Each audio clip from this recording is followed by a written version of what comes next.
로마서 1장 14절 말씀. 헬라인이나 야만이나 지혜 있는 자나 어리석은 자에게 다 내가 빚진 자라. 그러므로 나는 할 수 있는 대로 로마에 있는 너희에게도 복음 전하기를 원하노라. 내가 복음을 부끄러워하지 아니하노니 이 복음은 모든 믿는 자에게 구원을 주시는 하나님의 능력이 됨이라. 네.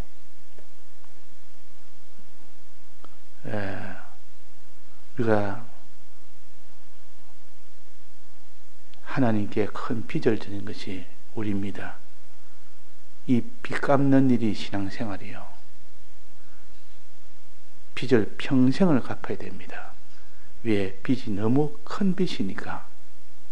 이 큰 빚을 평생을 갚는데 이 빚을 많이 갚으면 하나님께 우리에게 받는 구원이 많고, 빚을 적게 갚으면 하나님께 받는 구원이 적습니다. 그래서 구원의 이 모든 크고 많음을 우리가 구별해서 바울처럼 평생에 생명을 들여서 빚 갚는 일에 전력하다가 주님 앞에 간 바울이 있고, 그러나 이 빚 갚는 일을 하지 않고 그냥 이 세상의 재미로 세상을 위해서 산다면 그 사람은 하나님께 받을 구원이 없습니다. 즉 이거는 건설구원을 말합니다. 기본구원은 우리 영이 누구나 다 천국 들어가는 것은 빚 갚고 안 갚고 상관없이 택함의 은혜를 받은 사람은 누구나 다 천국은 다 들어가지만, 우리 영은 천국은 들어가지만 심신의 기능은 못 들어갑니다. 빚 갚은 만큼, 믿음 생활한 것만큼 천국에 들어갑니다. 자, 그래서 빚을 얼마나 갚느냐. 이 사람 평생 빚 갚는 생활하는 사람도 있고, 마지막 죽기 전에 얼마 동안 빚 갚는 생활하는 사람이 있고, 차이가 많이 납니다. 또 빚을 갚을 때 전부를 다해서 빚 갚는 자도 있고, 전부 다 하지 아니하고 이렇게 빚 갚는 사람도 있습니다. 그래서 우리는 주님의 은혜에 대해서 빚 갚는 것이, 그것이 우리의 신앙생활에 아주 근본적이요. 이 빚 갚는 빚으로 여기고, 주님의 은혜를 빚으로 여기고 이 빚 갚는 일을 위해서 산다면 그 사람에게는 하나님이 구원을 약속하셨습니다. 영생을 약속하셨습니다. 영광의 이 구원을 약속을 하신 것이 빚 갚는 자라. 먼저 나는 빚진 자라는 것을 알아야 되고, 두 번째는 빚진 자임을 내가 알고 믿고, 그 다음에는 빚을 갚는 행위를 해야 됩니다. 빚 갚는 행위는 무엇이라 했습니까? 죄와 싸워 이기는 겁니다. 우리는 사죄의 공로에 빚이 있지 않습니까? 주님은 크게 우리를 위해서 사죄의 공로를 베풀었습니다. 이 사죄의 공로에 대한 빚을 진 우리요, 또 칭의의 공로에 빚을 진 우리요, 주님은 이 일을 위하여 다 죽기까지 하셨습니다. 그러니까 우리가 빚짓다. 그러면 사죄의 공로에 이 빚을 진 것은 그 사람은 죄와 싸워 이길 때 빚을 갚는 겁니다. 칭의의 공로는 다른 사람의 복음을 전할 때, 다른 사람을 사랑할 때 그 칭의의 공로에 대한 빚을 갚는 겁니다. 그 빚 갚는단 말은 주님의 사죄와 칭의와 화치를 믿고 이 죄안 짓는 일과 다른 사람에게 복음을 전하는 어려운 일을 함으로 인하여 빚을 갚는 것이죠. 그럴 때 수많은 대적도 있고 악한 이런 마귀의 역사도 있음에도 불구하고 그래도 빚을 갚는 사람이 참건 하나님께서 인정을 하십니다. 자, 죄는 어떻게 해야 됩니까? 다해서 싸워 이겨야 됩니다. 피 흘리기까지 싸워 이기라 했습니다. 그래서 죄와 싸워 이기는 이 생활을 평생을 합니다. 그 사람은 죄에 대해서는 털끝만치도 더러움에 이런 길을 걷지 않도록 힘쓸 때 주님에게 사죄의 빚을 갚는 겁니다. 칭의의 빚은 뭐라 했습니까? 다른 사람을 사랑하는 이것이 칭의의 빚이 갚는 거죠. 복음을 전하는 것이 다른 사람의 예수 그리스도의 복음을 전함으로 인하여 그들도 함께 다 구원을 받음으로 하나님의 소원이 이루어지는 거 아닙니까? 하나님의 소원은 우리가 구원되는 것이 소원입니다. 그게 목적입니다. 주님의 대속은 우리의 구원을 위한 것이 있지 않습니까? 우리의 구원을 위하려면 우리가 죄가 없어야 되고 의가 있어야 됩니다. 그러니까 사람을 사랑하는 것도 있어야 됩니다. 내 가족을 사랑한다고 아무리 먹을 것, 입을 것 풍성하게 공급해주고 한다 해도 그것이 사랑이 되겠느냐 하는 것이요. 하나님 심판대 앞에 가면 그때 그 가족이 심판대 앞에서도 고맙습니다. 어머니 고맙습니다. 아버지 고맙습니다. 내 형님들 고맙습니다. 이렇게 하겠느냐? 그때 고맙다 할 수 있는 것이 바로 참 사랑입니다. 그것은 복음 외에는 그들에게 심판대 앞에서 구원을 이룰 것이 없기 때문에 그런 겁니다. 그래서 복음을 전해라. 다른 사람을 사랑해라. 복음을 전하는데 자기 가족을 첫째 먼저 전해야 됩니다. 왜? 책임이 있기 때문에. 자기 가족 혈육이기 때문에 먼저 전하는 게 아니라 책임으로 짓기 때문에. 가깝다는 것은 책임이 먼저 있다 그런 뜻이요. 그 자식을 낳았으면 내 혈육이기 때문에 내가 잘 키워야 되겠다 이렇게 하지 말고 내게 책임을 주었으니까 혈육은 자기 책임을 지은 겁니다. 그래서 내 이에게 복음을 먼저 전해야 되겠다. 그래 해야 됩니다. 이제 혈육을 복음을 다 전했으면 이제는 어떻게 됩니까? 남에게도 복음을 전해야 돼. 내 혈육만 복음을 전했으면 내 할 일 다 한 것이 아니고 이제는 생판 남에게 아무런 관련 없는 남에게도 복음을 전하는 것이 하나님의 뜻입니다. 하나님의 뜻이라. 혈육을 사랑하는 것은 믿지 않는 이방인도 혈육을 위해서 다 희생한다 했습니다. 우리는 하물며 혈육의 구원을 위해서 희생하되 그것이 다 이제 다 넘어가서 혈육이 아닌데도 그들을 위해서 복음을 전할 때 그들을 살릴 때 그것이 그들을 위하는 것이고 우리 기독자들이 할 일입니다.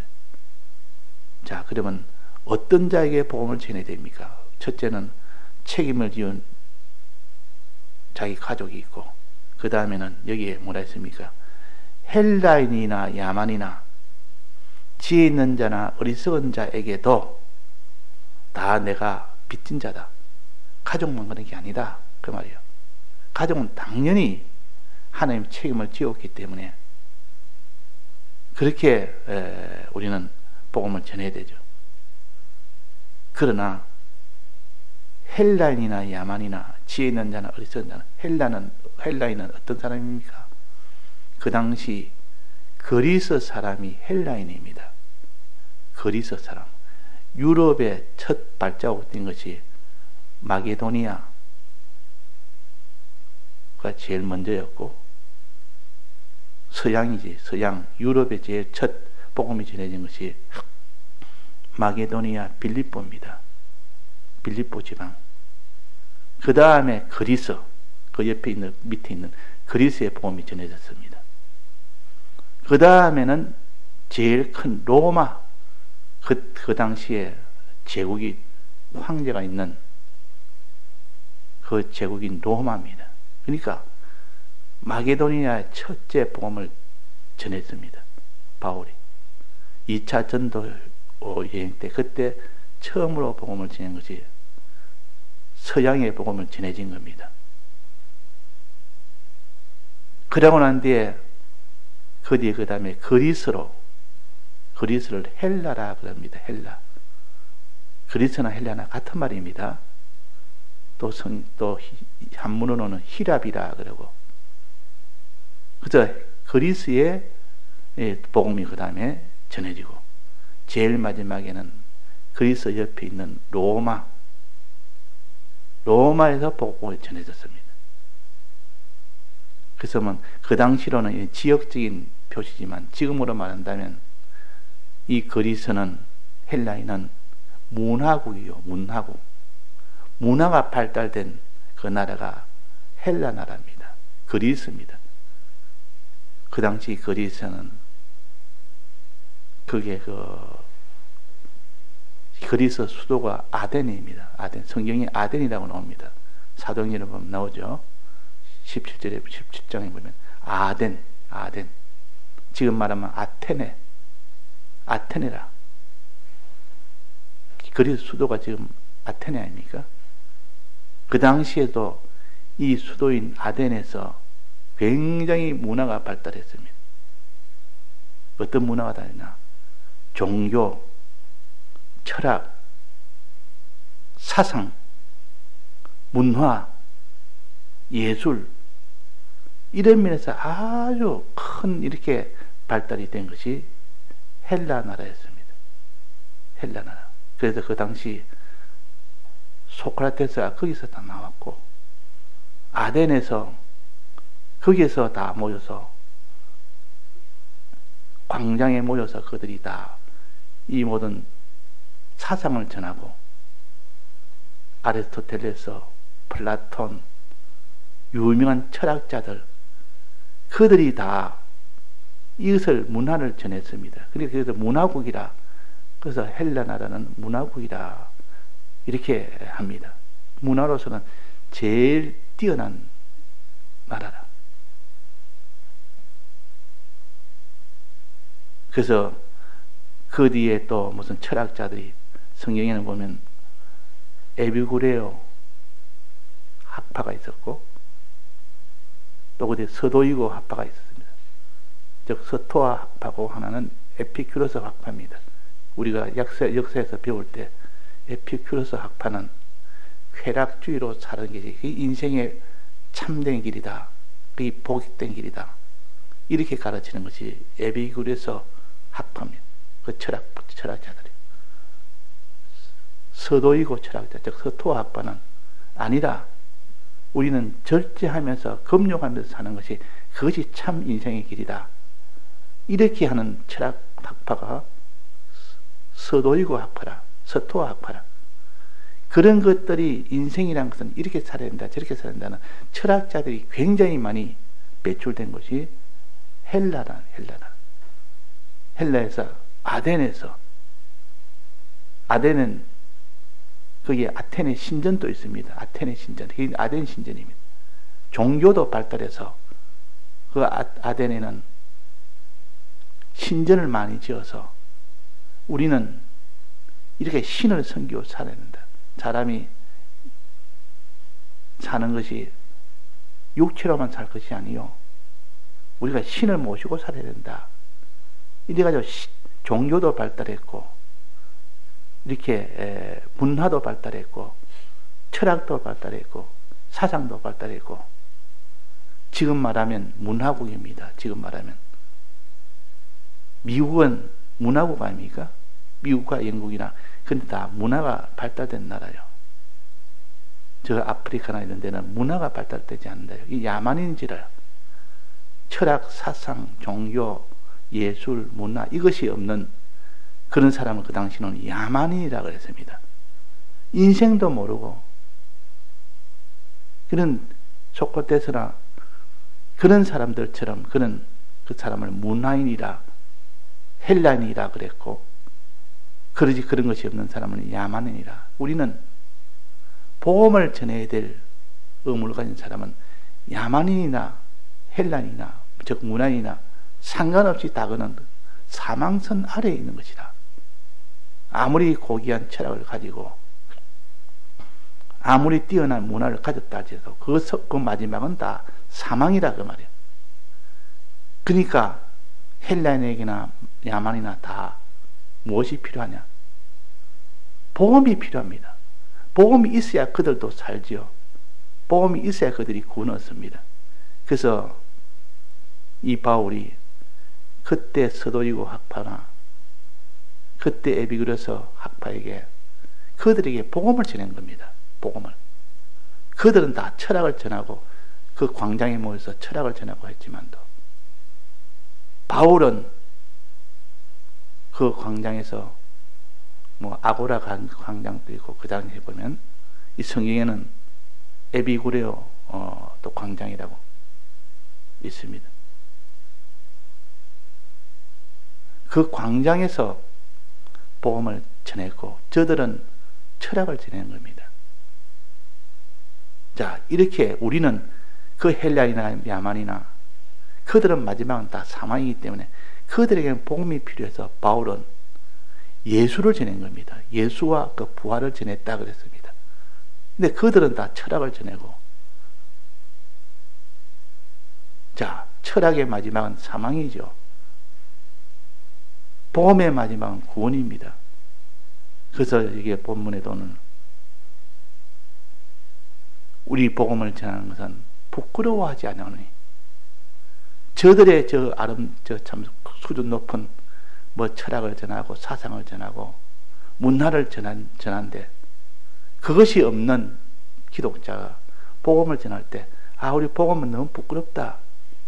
저들같이 참 세상이 알아주는 것은 사상이나 종교나 이종교나 저런 문화나 이런 것은 내가 전하지 못하고 복음을 전하기 부끄럽다 이렇게 여겼던 사람도 있었지만 바울은 나는 자랑스럽게 여기노라. 왜?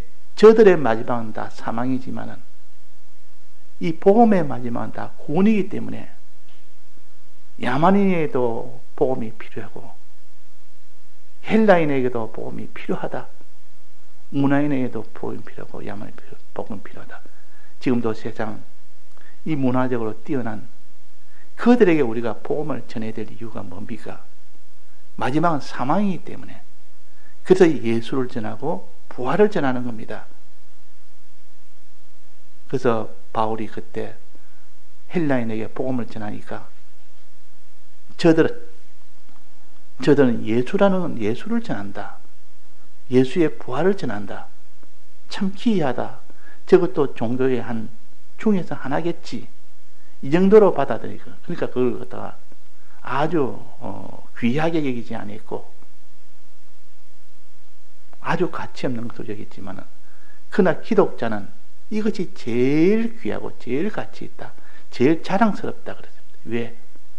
그것이 바로 구원을 얻게 하니까, 사람을 살리게 하니까. 그래서 복음 전하는 이 자세가 그렇게 돼야 됩니다. 세상의 문화보다도 세상의 사상보다도 더 수준 높고 더 귀하고 더 고차원적이고, 왜 그렇습니까? 구원이 되기 때문에. 이 세상에 있는 철학이나 사상은 마지막은 다 구원이 안 됩니다. 사망입니다. 근데 그것이 자랑스러운 게 아니라 그것이 참 부끄러운 것입니다. 실은 그 바울은 복음을 전하면서도, 이 헬라인에게 복음을 전하면서도 아주 자랑스럽게 여기면서 복음을 전했다고 말이에요. 우리 이 복음은 마지막 구원이다. 예수의 마지막 구원이고 부활의 이 도의 마지막 구원이다. 얼마나 자랑스럽습니까? 이걸 전한 것이 바울입니다. 이 복음을 전하죠. 그렇게 한 것처럼 우리도 헬라인이나 야만이나 문화인이나 이 세상의 문화가 발달된 그 문화인에게도 복음이 필요하고, 이 문화가 없는 저런 참 저개발 지역, 경제가 저개발이 되고 이러면 그 사상도 정치도 그 문화도 낙후가 같이 됩니다. 그래서 야만이나 헬라인에게나 다 복음이 필요해서 자랑스럽게 복음을 전할 때 우리는 그들에게 진 빚을 갚는 겁니다. 또 지혜 있는 자나 어리석은 자에게, 지혜 있단 말은 야고보서 3장에 보면 지혜에 대해서 나옵니다. 지혜는 두 가지 종류가 있는데, 하나는 하늘에서 내려온 지혜가 있고 아래에서 올라온 지혜가 있습니다. 아래에서 올라온 지혜는 세상 지혜를 가르치고, 하늘에서 내려온 위에서 내려온 지혜는 하나님의 지혜를 가르칩니다. 그럼 여기서 말하는 지혜 있는 자는 어떤 사람이겠습니까? 지혜 있는 자에게도 내가 빚진 자니까 복음을 전해야 된다 이럴 때, 이때 지혜는 세상 지혜 있는 자요, 세상에 지혜가 있는 사람, 그 말이에요. 세상 지혜 있는 자나 그들에게도 우리는 빚진 자니까 그들에게도 복음을 전해야 된다. 세상 지혜가 없는 자를 어리석은 자라 그럽니다. 그 세상에서 판단하기로 세상 지혜가 있으면 지혜 있는 자라 그랬고, 세상 지혜가 없으면 어리석은 자라 했고, 그 세상 지혜가 있든 없든 그들에게는 다 복음이 필요해서 복음을 전해야 될 우리는 이런 빚진 자라. 그래서 바울은 헬라에서 가서 복음을 전했고, 헬라인에게도 필요하니까. 또 지혜 있는 자는 어떤 자냐? 로마인들은 다 지혜 있는 자라 했습니다. 어떤 지혜가 있냐? 세상 지혜 중에서 정치나 법률이나 이 데서 아주 발달된 것이 로마입니다. 로마의 정치 제도는 가장 발달된 그런 정치 제도요. 또 법률 제도도 로마만큼 발달된 것이 없습니다. 그래서 모든 법은 로마에서부터 시작됩니다. 그래서 이게 로마 법에도 이렇게 발달된 지혜 있는 자라, 정치에도 발달된 이런 지혜 있는 자라, 이게 다 세상 지혜인데, 로마인을 가르쳐서 지혜 있는 자라 그랬고, 로마인이 아닌 자를 갖다가 어리석은 자라고 그냥 그때 통칭으로 그랬습니다. 이런 자에게 다 복음을 내가 전해야 될 빚진 자라. 그래서 로마에 가기를 원했고, 이게 로마에 있는 너에게도 복음을 전하기를 원하노라 그랬습니다. 헬라인에게 먼저 복음을 전했습니다. 마지막에 1차, 2차, 3차 그 선교를 끝나고 난 뒤에 마지막은 로마에 가서 복음을 전했습니다. 자, 우리는 세상 정치나 세상 법률이나 뛰어난 사람, 지혜 있는 사람이라 할지라도 복음이 필요합니다. 그들에게 전해야 됩니다. 또 세상 문화가 뛰어난 헬라인처럼 그들에게도 복음을 전해야 됩니다. 그것이 없는 야만이나 어리석은 자에게도 당연히 그들에게도 복음을 전해야 되고, 그러니까 모든 사람에게 복음을 전해서 그들로 하여금 하나님의 심판대에서 다 구원을 받을 수 있는 생명으로 나아가는 그 길을 우리가 하도록 하기 위해서는 그들에게 빚진 자라 그들에게 복음을 나는 전하노라. 자랑스러운 복음을 전하노라. 너희들의 가진 모든 지혜나 너희들의 모든 가진 문화는 마지막은 다 사망뿐이다. 구원을 얻게 하는 이 지혜는 예수 그리스도의 이 복음, 부활의 이 복음, 내가 너에게 부활을, 예수님의 대속을 전하고 예수님의 부활을 나는 전하겠노라 하며 자랑스럽게 복음을 전했습니다. 소크라테스보다 나는 철학도 금인에 못하고 플라톤이나 아리스토텔레스나 유명한 철학자들, 그들에 비하면 우리는 철학이 부족해서 이렇게 문화인처럼 보이지 않지만, 그러나 우리에게는 마지막 구원이 되게 하는 예수의 복음이 있고 부활의 이 복음이 있는데, 이걸 나는 자랑스럽게 전한다. 바울은 이 복음 전하기 위해서 헬라에 먼저 가서 복음을 전했고, 거기서 세운 교회가 고린도 교회입니다. 고린도 교회라. 로마에 가서 복음을 전했습니다. 로마에서는 따로 교회는 세우지 않았고 자생적으로 생겨진 그 교회에 가서, 이미 생긴 교회에 가서 복음을 또 가르쳤고, 그러다가 로마에서 이제는 순교를 하게 됩니다. 빚을 다 내가 갚는 그 일이 바로 순교는 빚을 다 갚는 것이죠. 순교가 안 되기까지, 죽기까지가 아니면 다 갚는 것은 안 됩니다. 그래서 이게 할 수 있는 대로 로마에 있는 너에게도 복음 전한다. 내가 죽기까지 복음을 전한다, 그 말이에요. 자, 우리가 이 복음 운동하는 거, 다른 사람이 구원을 위해서 내가 좀 손해가 되고 희생이 돼도 저 사람 구원에 좀 유익이 된다 싶으면 그 일은 내가 할 때 그 사람이 복음 전하는 사람이에요. 그 사람이 복음 운동하는 사람이에요. 그 사람이 빚을 갚는 일을 하는 사람입니다. 복음 운동은 첫째 뭐랬습니까? 자기 가족. 가장 책임을 지운 것이 자기 가족이에요. 또 그 다음에는 가족이 아닌 모르는 사람. 세 번째는 원수도 복음을 전해야 돼요. 제일 쉬운 것이 가족은 제일 쉽습니다. 그 다음 아예 남이 그 다음으로 쉽고, 가장 어려운 것은 원수를 복음에 전하는 것이, 원수에게 복음 전하는 것이 가장 어렵습니다. 그러나 우리에게는 복음 전하는 것이 가족에서 자기와 상관없는 남에게, 이웃에게, 그 말이에요. 그 다음에 마지막에 원수에게 복음을 전한다. 자, 가족에게 복음을 전하든 남에게 복음을 전하든 원수에게 복음을 전하든 그는 필연적으로 반드시 핍박이 따르게 됩니다. 핍박이 있어도, 핍박의 해를 받아도 복음을 전하는 것이 진실하게 복음 전하는 자요. 자, 핍박받으면 다 복음 전하는 것을 중단합니다.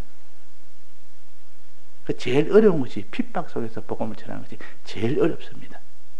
핍박이 없을 때는 수고로, 있는 수고 다해서 다른 사람의 구원에 도움이 되도록 하는 것이, 그것이 복음을 전하는 것이요.